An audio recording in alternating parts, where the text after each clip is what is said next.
Un tema que fue central hoy en nuestro programa, el 7 de junio, fue el Día del Periodista. El 7 de junio de 1810, Mariano Moreno tomó la decisión de publicar La Gaceta de Buenos Aires, el primer periódico del nacimiento de la Argentina y órgano de difusión de las ideas de la primera Junta de Gobierno. Además de su fundador, se encontraba Manuel Belgrano y José Castelli. En su primera edición se puede leer la exquisita prosa patriótica de Moreno diciendo: ¿por qué se ha de ocultar a las provincias sus medidas relativas a solidar su unión bajo nuestro sistema? ¿Por qué se les ha de tener ignorantes de las noticias prósperas o adversas que manifiesten el sucesivo estado de la península? Para el logro de tan justos deseos ha resultado a la Junta que salga a la luz un nuevo periódico semanal. Bueno, para hablar de la Gaceta de Buenos Aires, hemos traído a un especialista en la historia, al presidente de la Fundación del Bicentenario. Un gusto tenerte otra vez acá en nuestro programa. Jorge Mendía, ¿cómo estás? Bienvenido. Bien, muchas gracias, José. Bueno, son temas que a uno le apasiona hablar, ¿no? Sí, y a nosotros en particular en este programa también. Entonces, cada tanto recurrimos a la Fundación del Bicentenario, que es la que siempre nos provee de gente iluminada, de gente que nos ayuda, de temas. Y en este caso, bueno, la historia por ahí se cuestiona por qué en Argentina se celebra el Día del Periodista en conmemoración de la aparición de un medio, ¿no? Cuando en realidad en otros casos no es en referencia a medios, sino a periodistas o a personas. Contanos qué significó en esa época, en la colonia, en 1810, la aparición de un medio, la Gaceta de Buenos Aires, ¿no? Recién lo que estaba hablando en su introducción en la amiga Erika, hablaba y daba unas palabras de Moreno, y nombraste que era Moreno, Castelli y Belgrano.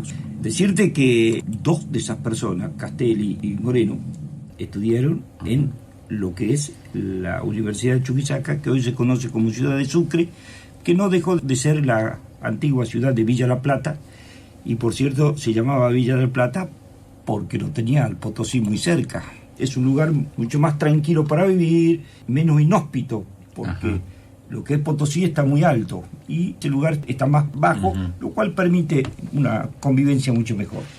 Recordemos que Mariano Moreno iba a estudiar para cura, pero decide desde Córdoba hacer los primeros años en Chuquisaca y después venir a la provincia de Córdoba a terminar su carrera de cura, porque eso había decidido la familia. Pero cuando está allá y cuando ve que está muy cerca, a solo 80 kilómetros, el Potosí de Sucre o Villa de la Plata, y ve lo que era la furia del despotismo, la esclavitud, el pedido de los originarios, de los indios, el tratar de ser mejor tratados, es un hombre que se consustanció con la vida de ellos. Él fue uno de los primeros, siendo estudiante y siendo, por supuesto, recibido, fue el hombre que le escribía las actas, hacía escritos respecto de empezar a esos hombres a ponerle la inyección también esto de las libertades. ¿Pero por qué?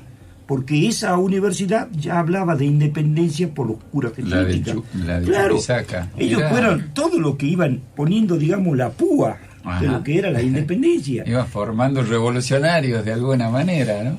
Mira dónde descubre Moreno su vocación de abogado, y su vocación de periodista, y su vocación de transmitir lo que él vivía, lo que él sabía, lo que él le costó la vida por eso. Pero es un hombre que sin duda después quién venía por detrás de él y quién estaba también estudiando ahí en esos momentos, quien se llamaba Bernardo de Monteagudo. Ahora imagínate, Castelli, Moreno, Monteagudo, ahí Tupac Amaru, en otros tiempos más atrás, pero imagínate todo lo que iban saliendo de ahí, y por supuesto los jesuitas que iban hablando puntualmente de lo que eran las revoluciones, las independencias, porque ya se venían dando en otro lugar.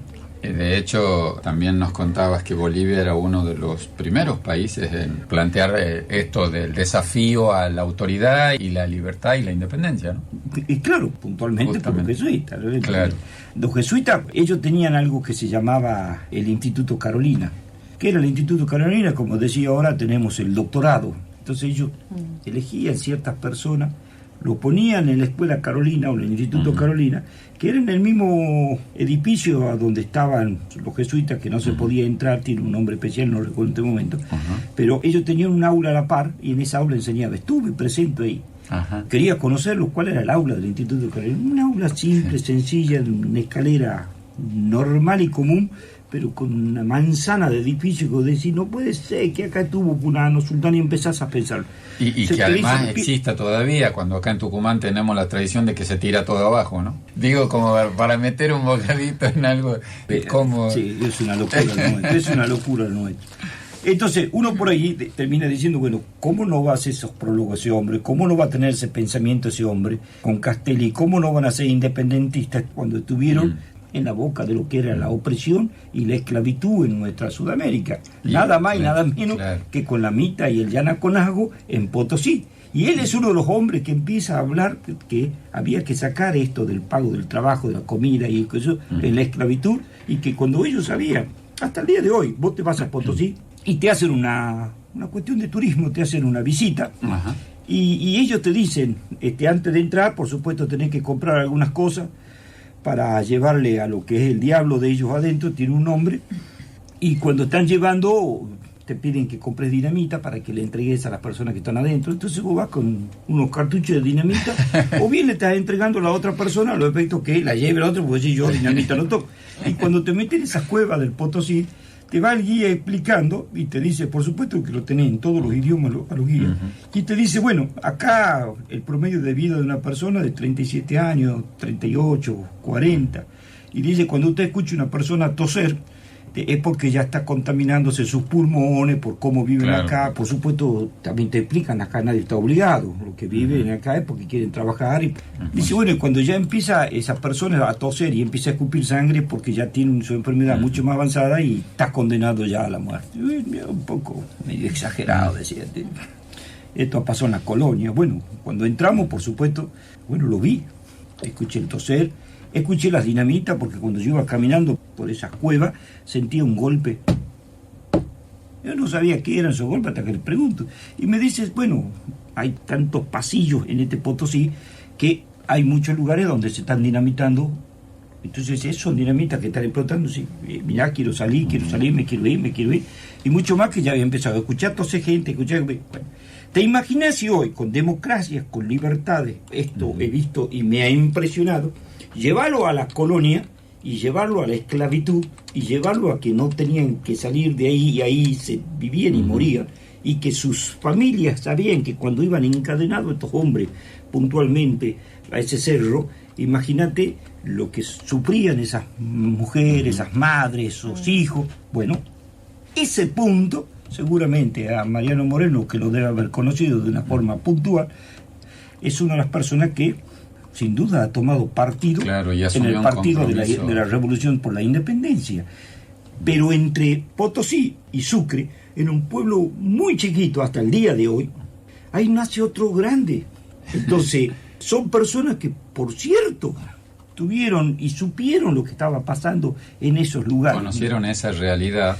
Y debieron en haber conocido en alguna familia, alguna persona, algún sufrimiento, y bueno, se deben haber conmovido por el sufrimiento de esa gente. ¿Cómo no trabajar en el tema? Mucho más cuando a cuadras están los jesuitas inyectando el tema de la independencia y promoviendo esto lo que estaba pasando. Qué suerte que haya podido Mariano Moreno ir a Chuquisaca. Antes, que yo siempre me pregunto eso, ¿no? Antes de haber aparecido en la Universidad de Córdoba. Claro, porque pudo haber hecho toda su carrera como la hizo Ildefonso Las Muñecas en Córdoba. Pero claro, Ildefonso Las Muñecas también hizo toda su carrera de sacerdocio, lo hizo, el derecho canónico lo hizo en Córdoba. Pero cuentan que al venir a Tucumán él conoce un obispo que iba a ser designado en Cusco, y por lo tanto, bueno, venían conversando. E Ildefonso era una persona que conocía el tema por vivir en Tucumán y por haber nacido en Tucumán, cómo eran las corrientes estas en Tucumán. Bueno, lo pidieron y le pidió después al arzobispo, al obispo de Tucumán, que lo lleve, que le permita que siga su viaje hasta llegar al Cusco, porque conocía todo ese camino Ildefonso Las Muñecas. Y se va Ildefonso Las Muñecas con él. Ahora, imagínate la revolución sin Ildefonso de Las Muñecas, que levantaba todo digamos, los originarios en esa zona. Mirá esas pequeñas cositas cómo han ido concatenando para que después estos hombres sean célebres en esto de la independencia. Y por cierto, uno termina siendo el que levanta la revolución del clero, como Ildefonso de Las Muñecas, el cura Medina, los cura Angulo y otros más, y Mariano Moreno con el tema del periodismo, y Monteagudo con el tema de sus ideas políticas. Como incluso nos traes también a la mesa el tema de la reforma universitaria, ¿no? Cuando los chicos estudiantes universitarios en 1918 se rebelan contra la universidad que tenían en Córdoba, un poco estás mostrándonos cómo era la Universidad de Córdoba y la Universidad de Chuquisaca, ¿no? Claro, bueno, a ver, me imagino también la revolución de Córdoba en un gobierno que no haya sido revolucionario, como un gobierno del doctor Hipólito Yrigoyen. Claro, pues si no hubiera pasado desapercibida la reforma universitaria. Pero totalmente. O sea, Hipólito Yrigoyen es el que le da entidad a nivel nacional, a nivel gobierno, y la respalda y la acompaña, e incluso manda a su ministro de Educación a ver en terreno qué es lo que está pasando y cómo abordar esa situación y cómo resolver a futuro, ¿no? Bueno, entonces, esa fuerza que tenían esos jóvenes revolucionarios, que tenían una mirada antiimperialista, esos jóvenes hombres que tenían una mirada de un continente, se encuentran con un presidente que es igual, porque claro, por ahí los radicales no comprenden o no saben que nosotros somos Unión Cívica y somos puntualmente lo que somos Junta de Gobierno, es porque tomamos casi todo de lo que han sido los primeros gobiernos patrios. Esa está la idea, está la mirada ahí. Por eso tienen conceptos muy fuertes, la creación de lo que era la Unión Cívica, porque así empezamos a llamar la Unión Cívica Radical, la Unión Cívica. Entonces, ese punto, este hombre también toma todo lo que es las revoluciones y los pensamientos de estos Morenos, de estos Monteagudos, de estos. Bien, cuando esto empieza a conformarse, viene la revolución de las conciencias del año 1918, la revolución de los estudiantes, un hombre revolucionario y de armas llevar, porque los ministros de lo que ha sido Hipólito Yrigoyen eran revolucionarios, eran hombres que tuvieron en algún momento con armas, porque guarda, hay revoluciones con armas y hay revoluciones sin armas. La revolución del partido de Yrigoyen era la revolución del parque. Era una revolución con armas. Bien, la de los patriotas nuestros también, más allá de que no se quieren acordar o por ahí quieren bajar el tono de que era una lucha muy sangrienta, cuando ha sido la vida de él o la vida mía. Era el pensamiento que tenía Monteagudo: sos vos, soy yo. Monteagudo se condenado a muerte 2 veces y las 2 veces se pudo salvar. Tenía algunos dotes interesantes el amigo y pudo salvarse. Bueno, Yrigoyen también, un gran revolucionario, y en esa revolución toma la revolución de la juventud.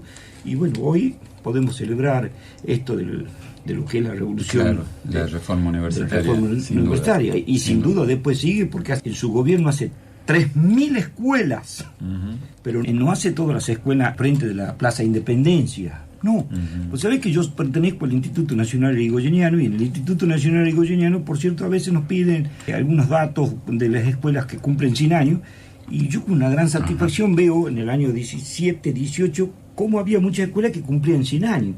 Y a lo que podía ir, lo que podía ir, iba. Y estaban en el interior de nuestra provincia. No estaban en Simoca, sino estaban en Monteagudo. Llegás ahí y vos decís, ¿qué habrá habido acá hace 100 años? Claro. Entonces vos terminas pensando y terminas diciendo, mirá lo que es ese hombre, ese pensamiento o esas políticas acercando la educación a donde estaba el vecino, el ciudadano. Y me contaba de ayer un gran amigo que es secretario del Instituto Nacional Yrigoyeniano, que el 82% de nuestra población en ese tiempo eran analfabetos. Por lo tanto, había que llevar la escuela donde estén analfabetos y ahí poner. Ahora, es otra cosa cuando vos ves esas escuelas que están 100 años y siguen paradas, y vos decís qué buena la construcción. Claro, había la política de ser sostén, esas escuelas, de ser protectora de los vecinos. Entonces era como que algo debía atraerte también para entrar a esa escuela. Por cierto, hoy estamos muy lejos de eso. Por ahí se empiezan a pedirle al alumno que se acerque a la escuela, cuando debería ser al revés, que las escuelas están. Entonces son políticas interesantes y son pensamientos y revoluciones muy interesantes que hay que tenerla en cuenta y hay que seguirla. Y por cierto, yo cada lugar que puedo siempre las propago, en razón de que mañana no sabés quién asume un sillón de decisiones, o presidentes o gobernadores. Por eso, preguntarnos qué hubiera sido si no hubiera llegado un Moreno al Villa de la Plata o a Chuquisaca, un Castelli, si no hubiera llegado un Bernardo de Monteagudo, si no hubiera pasado una misma carreta y llevarlo al de Alfonso de la Muñeca, que hubiera pasado con la revolución, es un tema. ¿Y qué hubiera pasado si la revolución de los jóvenes del 18 hubiera sido con otro gobierno? También. Claro, ¿qué hubiera pasado? Que ¿no? También otro. Y como la historia nos enseña, nos marca el camino, y también a veces por ahí uno piensa y lo ve como que no le llega a todo el mundo la historia, ¿no? No. También es bueno de pronto que haya historiadores, que haya gente que acerca la historia así, con esa forma que vos tenés, ¿no? Y que de alguna manera te contagia, te entusiasma y te relaciona cosas que tal vez nos ayuda también a entender algunas cosas. Es una mirada mía política, ¿no? Porque... Y sin duda que es política, como también es político, y eso hablábamos también a propósito del 25 de mayo. ¿Por qué el puerto, por qué Buenos Aires, por ahí como que le da más importancia al 25 de mayo que al 9 de julio, ¿no? Claro. Esas cosas también es historia y es política, sin duda. Sin duda, y uno por ahí, yo siempre le pregunto, mira, ¿qué día festejas vos tu cumpleaños? ¿El día que te han procreado o el día que han nacido? Es cierto, ¿no? Digo, nosotros en Tucumán todo, che, le digo, no sé si será el otro lado, pero nosotros en Tucumán todo festejamos el día que nacemos. Y nuestra mamá está contenta el día ese de que nace. Pero bueno, hablando del 25 de mayo de 1810, también yo siempre le pongo un poquito más de tinta para el lado que Tucumán, porque yo creo que Tucumán está muy olvidado en nuestra historia continental, ¿no? En la historiografía nacional, es como que Tucumán le han puesto mucha agua al tinto ese, y sí, creo que el tinto se lo saborea sin agua. A veces algunos toman sin hielo para encontrarle mayor sabor. Bueno, y acá creo que le han puesto mucha agua. Entonces, ¿qué es lo que hago yo? Tratar de separar un poquito de agua, a ver si le encontramos un gusto más. Fíjate que en este año hay un feriado el 17 de junio por Güemes, y el 24 de septiembre no sé si será feriado. Bueno, a ver, me toca un tema que podemos desarrollarlo interesantemente. Hay un 25 de mayo de 1809 que se da en esta misma ciudad y que lo da un hombre como Monteagudo, 19 años recién recibido, donde era hermano de 11, 10 fallece, él solo sobrevive una pobreza absoluta, nació acá a metros de la Plaza de Independencia, su madre también fallece y él queda muy chico de huérfano y queda con su padre, que era una persona que sobrevivía de una forma, porque tenían una pobreza muy grande.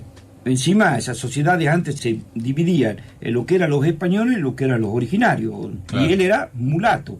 Por lo tanto, hasta en eso así era indiscriminado. No lo quería ni uno ni lo querían otro. Con totalmente. Su pobreza, este hombre termina estudiando sus primeros estudios en Jujuy y después se va a Chuquisaca, pero se va de la mano de un cura. O sea que también por ahí era sospechoso que era el hijo del cura, o sea, mayormente discriminado. Era un hombre que estaba totalmente oprimido, para llamarle así. No era español, no era originario, era pobre, encima estudiaba de la mano de un...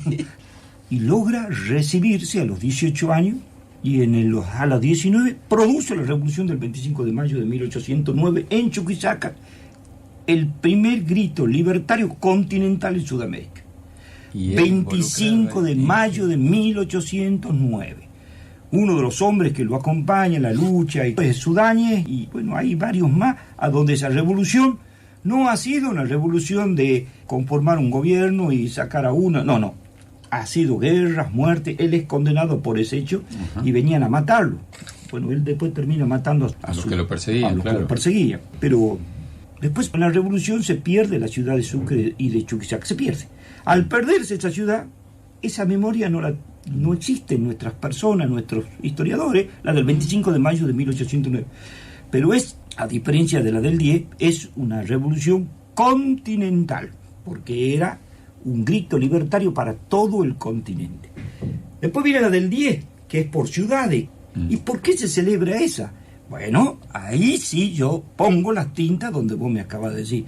Mire, la del 25 de mayo de 1810 se recuerda porque 2 años después, cuando venían los realistas a tomar Buenos Aires y el gobierno de Buenos Aires le dio a Belgrano la orden de que venga a cubrir Buenos Aires, desobedece porque hay un hombre llamado Bernabé Arauz que se contagia del fervor que tenía este hombre y le ve la seguridad que le decía, nuestro pueblo lo va a parar a los realistas, y dan la batalla de Tucumán. Y con la batalla de Tucumán, inmediatamente, 24 de septiembre de 1812, caen gobiernos patrios, se pone un gobierno patrio adepto al pensamiento de Belgrano y de Monteagudo, llaman a la Asamblea del 13 y el 1 de enero de 1813, ¡plup!, la Asamblea del 13. ¿Y qué crea la Asamblea del 13? Ya estaba creada la escarapela, ya estaba creada la bandera, se crea el himno y se crea el escudo. Entonces ya estaba dado un paso más. Entonces, por cierto, a partir de ahí, y bueno, hay que empezar a celebrar el 25 de mayo. Y empiezan a celebrarse el 25 de mayo. Bien, pero estamos hablando del 13, del 14. Cuando se crea el 14, vino un San Martín y dice, oiga, 10 bichos como estos no conseguimos en todo Sudamérica, por Dios, denle la gobernación de Tucumán. ¿Y cómo se llama ese bicho? Bernabé Arao. Y crea la provincia de Tucumán el 10 de octubre de 1814, y por supuesto es Bernabé Arao el gobernador de la provincia de Tucumán. Por sugerencia de San Martín. Por supuesto. Y ahí hay un ministro, que es su primer ministro nuestro, es un ministro de gobierno que, ¿cómo se llama? José Mariano Serrano, su ministro político.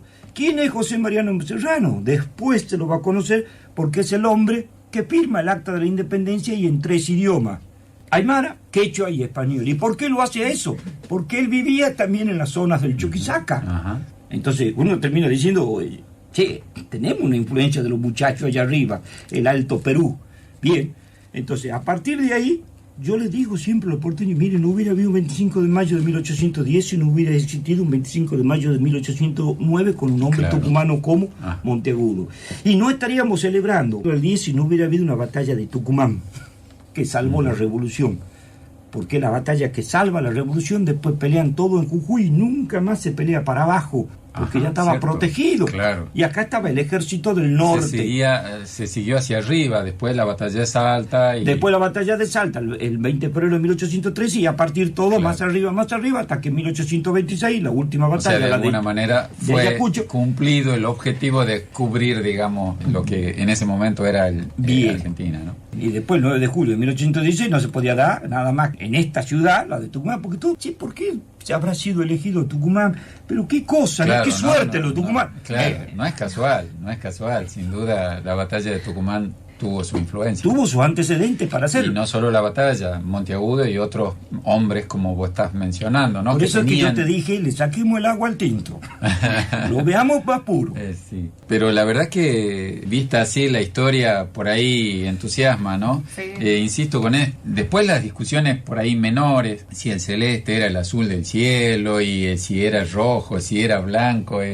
Blanco y azul celeste, dijo. Blanco y azul celeste. Y yo siempre entiendo que por el manto de la Virgen. Hay alguna mirada europea que dice, no, pero mirá, Carlos III que tiene la banda del color. Miren, es una mirada netamente europea. Los colores siempre han sido, pero bueno, ¿de dónde la imaginación de Belgrano? Para mí siempre del manto de la Virgen. Y el manto de la Virgen del color del cielo. O sea que para mí los colores del cielo o del manto es exactamente igual. Y de hecho eso se nota cuando termina la batalla de Tucumán y él va y le reconoce a la Virgen, ¿no? Le entrega el bastón de mando y pasa a ser nuestra jefa del ejército, que no lo tenemos en Tucumán, ni siquiera el histórico, cuando el primer ha sido nuestro, el de Tucumán, el del ejército del norte. Ni siquiera el histórico lo tenemos en Tucumán. Por ahí son detalles, ¿no? Y uno por ahí dice todo lo que se puede hacer en este país, pero siempre si está en Buenos Aires mejor, ¿no? Y es lo que uno escucha, ve, y siempre todo a Buenos Aires. Y de hecho el 25 de mayo tal vez por eso tiene mayor peso que el mismo 9 de julio, ¿no? Mire, mi amigo José, yo soy un gran luchador de estos temas del federalismo, y una vez, peleándole a los porteños, le decía, miren, yo estuve en el Museo Histórico Nacional, nada de esto a ustedes les corresponde, solo la escupidera, porque ahí tenían una vacinilla que era de ellos. Ajá. Todo lo demás es de La Rioja, de Salta, de Jujuy, de Tucumán, de Entre Ríos, de ustedes nada. Y me decía, bueno, pero acá es donde viene todo y porque hay alguien que le cede, ¿no? Nosotros cuando trajimos las puertas hubo un escándalo administrativo porque podíamos generar esto de que vuelva todo a sus provincias. Pero no es que los Buenos Aires concentran, nosotros cedemos. Sin duda, poder que no se ocupa es poder que se pierde. De hecho, también la Fundación del Bicentenario no solo trajo la puerta, sino también fue la impulsora de la bandera de Tucumán. Sí, de la bandera, del escudo original que lo encontramos en Cochabamba, al que Belgrano le dio a sus generales, a sus subalternos, con el tema, porque ahí lo encontramos a los familiares de Daza. Daza peleó acá, lo cuidaron y lo tienen al original. Y después el tema del tintero, que nos mandaron una réplica exacta de plata, pero bueno, después le vamos a cambiar la réplica exacta, le vamos a mandar a los porteños, el original acá. No dudé de eso que lo vamos a hacer. La verdad que un gusto tenerte, te agradezco y muchas gracias. Te agradecemos la visita a Frecuencia Solidaria. Vamos a tener otras instancias. Esto era de traerlo a Moreno sobre la mesa, pero de Moreno llegamos hasta todos Chuquisaca. Somos hijos de Moreno. Está buena esa reflexión, ¿no? Un gusto, Jorge Mendía y la Fundación del Bicentenario hoy acá. Muchas gracias, estaremos en contacto de vuelta con ustedes. Muchas gracias, siempre a disposición. Gracias.